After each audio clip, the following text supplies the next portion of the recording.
سرخط مبزوی امروز 25 مارت رو برای شما میگویم. صدمه مرگبار با شرکت فرزند مالک بازار سلطان کبیر، یکی از افراد دارای تاجیکستان در صدمه مدهش در مرکز دوشنبه 2 نفر هلاک و 2 نفر مجروح شدند. تحقیقات مداخله روسیه در انتخابات پرزیدنتی آمریکا به پایان رسید. دادستان کل آمریکا در نامه خود گفته از تحقیقات دونالد ترامپ را سفید کرد. آری از گناه بودن من کاملا ثابت شد. خجالت آور است که کشور ما چنین روزها را از سر گذراند. و مکتبی را که با پول بانک جهانی ساختند همگی 3 سال طاقت کرد. به خاطر صدمه‌ای بودن بنا دیگر خوانندگان در آنجا تحصیل نمی کنند. در خانه یکی از معلمای محله سبزی بود، در خانه چند مدت خواندیم. با معلمایی که جان عزیز در همون خانه در خانه چون دست دادن. مقامات کارهای داخلی تاجیکستان نسبت کبیر کبیرов پسر مالک بازار سلطان کبیر پرونده جنایی باز کرده‌اند. در صورت اثبات گناه به او از 5 تا 10 سال زندان تهدید می‌کند. ماشین کبیرов 19 ساله 2 روز پیش در روبروی بینای ساختمانش تمام خدمات علاقه و در نزدیکی بینای پارلمان تاجیکستان به صدمه دچار شد. میرزا نبی خالقزاد گزارش می‌دهد. چند روز از این حادثه میگذرد. وقتی که راهگذرها و راننده‌های ماشین میگذرن حتما در اینجا میستن و درباره این صدمه صحبت میکنن، در فکرشون میگن، بعد میگذرن.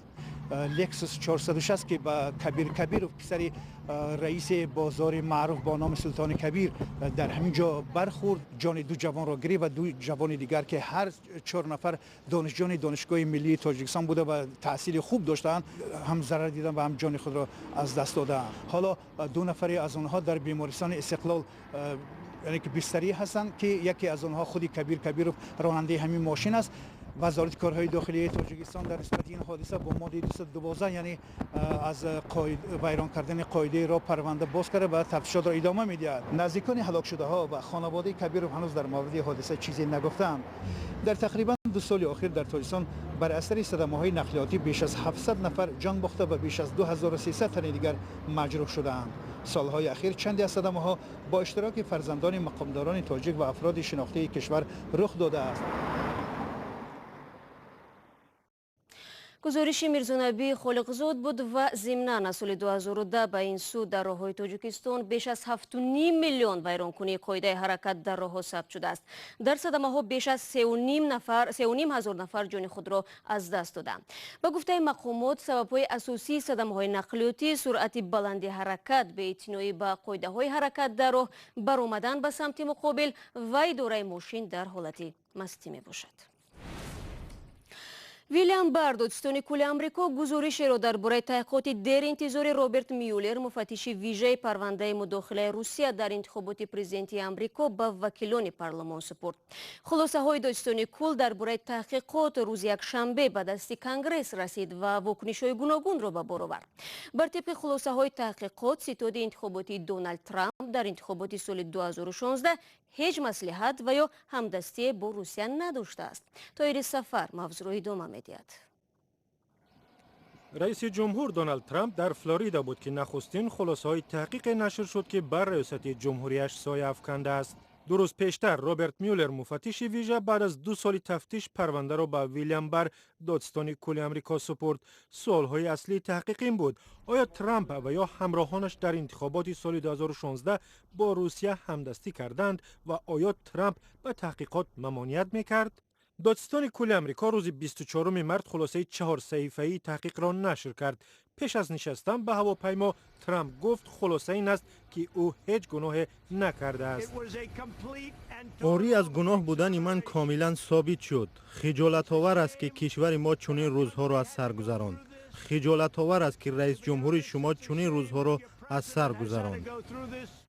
با تکیه به خلاصه معلومات خدمات اطلاعاتی آمریکا که روسیه به انتخابات سال 2016 مداخله کرد، در تحقیق آمده است مفتش خاص معلوم نکرد که ستاد ترامپ و یا یگان شریک آن در تلاش‌های حکومت روسیه همدستی و یا با آن مصلحت کرده باشند. دادستانی کل همچنین نوشته است شواهدی که مفتش ویژه جمع آورده است برای معلوم کردن آن که رئیس جمهور مانع تحقیق و یا عدالت شده است کافی نیست. عین زمان خلاصه رابرت میولر این است که رئیس جمهور اگر جنایتی هم نکرده باشد اما به گناه هم اعلان نشده است. رهبران حزب دموکرات در پارلمان نانسی پلوسی و چک شومر با نشر بیانیه مشترک گفتند با نظرداشت آنکه گزارش میولر رئیس جمهور را از اتهام ممانعت به عدالت عاری نمی‌داند، مهم است که گزارش کامل و سندهای ضروری به هیچ تأخیر دسترسی جامعه شود. جری ندلر از کمیته دادگاهی سنا گفت گزارش مذکور نظر به جواب سوالهای زیادتر ایجاد کرد.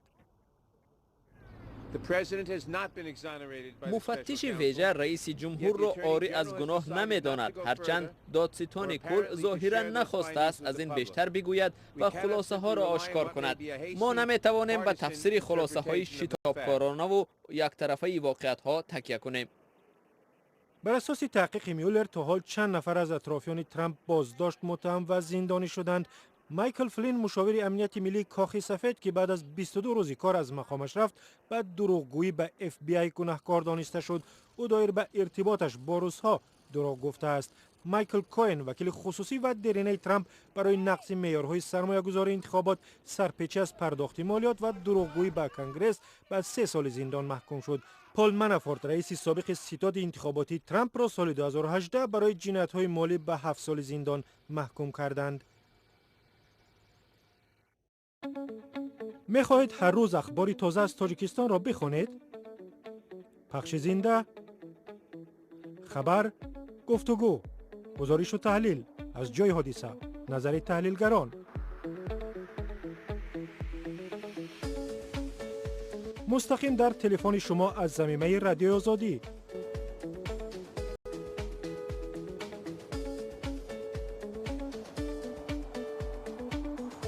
در بخش جستجو رادیو آزادی نویسید.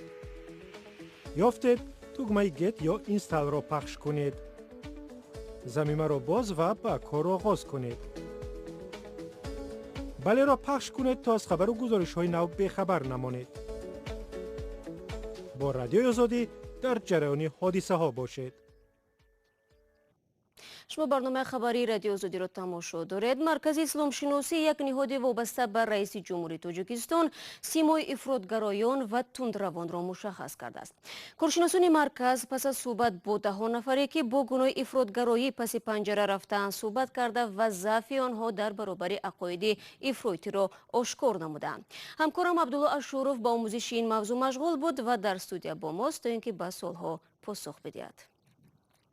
عبدالله سلام. خب پس به قول مرکز اسلام شناسی شخصی افراطگرا را از روی کدام نشانه ها می شود شناسایی کرد؟ سلام شهلا. کارشناسان مرکز اسلام شناسی در مجموع افراطگرایان را به 4 طایفه جدا کردند. به تصویر آنها شخصان افراطگرا دانش کمی دینی و دنیوی داشته، به کسب و جای کار معین و دائمی هستند و در مشکلات اقتصادی درماندند. مؤلفان میگویند این گروه از تاثیر بدی غربت به آسانی فریفته مبلغان گروه های افراطی می شوند. گروه دیگری تندروان را مؤلفان زاده خانواده های سنتی می دانند که در سال 90 زمان مخالفت های داخلی تاجیکستان با اهل عائله به افغانستان رفتند. کارشناسان مرکز اسلام شناسی در پژوهش 2 طایفه دیگری افراطگرایان را نیز تصویر کردند که ربط به دین و مذهب ندارند. بنابر تصویر کارشناسان مرکز این طایفه افراطگرایان از راه زورآوری درآمد مفت گرفتن را میپسندند، ولی بنابر پرزور شدن نظارت و مبارزه مقامات با جنایتکاری با پیشه قبلی خود زندگی کردن نتوانستند و از این رو با گروه های افراطی پیوستند. اما عبدالله تو کجا این خلاصه های مرکز اسلام شناسی منصفانه است، چون در گذشته برخی از حامیان حقوق ادعا کرده بودند که ماده افراطگرایی قانون جنایی گاه برای سرکوب منتقدان استفاده می شود. بله شهلا، برخی از کارشناسان مستقل که با رادیو آزادی هم صحبت شدند میگویند خلاصه های مرکز اسلام شناسی یک جانبه است، چون مشکلات اجتماعی به مانند مزد کم و مهاجرت گسترده نیروی کاری همچون عامل گرایش شهروندان به افراطگرایی ذکر نشده است. چون این ارزیابی ها در اصل خطرناک هستند و می توانند باعث سرکوب و محاکمه های ناعادلانه مردم شوند، میگویند برخی از حامیان حقوق، از جمله سرگئی ایگناتیف، حقوقشناس از سازمان حقوق انسان در آسیای مرکزی در شهر پاریژ گفت در سالهای اخیر در تاجیکستان هر نفری که با عقاید حکومت راضی نباشد تروریست و یا اکستریمیست اعلان می شود. او گفت بنابر نبودی دادگاه‌های مستقل در تاجیکستان سنجیدن آن دشوار است که آیا این آدم قانون‌های کشور را نقض کرده است و یا نه و یا پرونده او یک نوع انتقام برای انتقادش از حکومت است. بنابر معلومات وزارت کارهای داخلی تاجیکستان عین زمان 122 نفر شهروند کشور با اتهام افراطگرایی و یا اکستریمیسم جستجو می شود. موافقی قرار دادگاه عالی 10 سازمان افراطی اعلان شده است و فعالیت آنها در کشور منع است، ولی اعضا و جانبداران چند سازمانی که وارد این فهرست هستند از جمله گروه 24 و حزب نهضت در تاجیکستان ممنوع شده چنین اتهام را قبول ندارند و میگویند تنها در موقع مخالفت سیاسی با حکومت قرار دارند. تشکر عبدالله برای صحبتی فراگیر. من برنامه روی دوم میدهم. دوستانی نویه اسماعیل سومونی شهر دوشنبه به تحقیق حادثه لطوکوب یک زن از جانب سفربک محمد سعید زاده کارمند واحد مخصوص وزارت امور داخلی آغاز کرده است. محمد سعید زاده به لطوکوب مدینه شمسه ساکن 33 ساله نویه رودکی گمانبر است. نوار لطوکوب این زن روز 21 مارت در شبکه‌های اجتماعی پیدا شد. دادستانی موادهای تفتیشی را از وزارت کارهای داخلی دسترس کرده است و آموزش می شوند، ولی هنوز نسبت سابق کارمند ملیسا پرونده جنایتی باز نشده است. وزارت کارهای داخلی تاجیکستان روز 21 مارت گفت که حادثه را تفتیش می کند و شب 22 مارت در یک خبرنامه فوری وزارت خبر داد که سفربک محمد سعید زاده خلاف آیین‌نامه این نهاد رفتار کرده است و او را از کار برکنار نمود.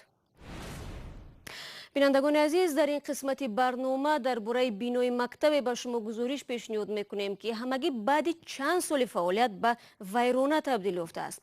ساکنان میگویند 10 سال می شود که مکتب در حالت صدمه قرار دارد، اما کسی در فکر از بین بردن آن نیست. به گفته مصاحبان اگر خدای نکرده بنا چپه شود میتواند چندین کودک را که همه روزه در درون آن بازی میکنند آسیب رساند. جزئیات از مومن احمدی. این بینای ویرانه که اکنون جایگاه بازی کودکان است، مکتبی به قبل حاضر زمان بود.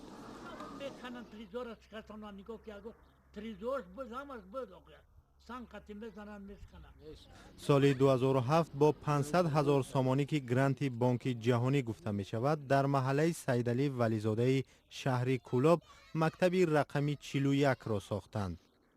به قبل آموزگاران بعد 3 سال دیوارهایش کفیدند و فرو رفتند و در آن به خاطر صدموی بودنش دیگر خوانندگان تحصیل نکردند.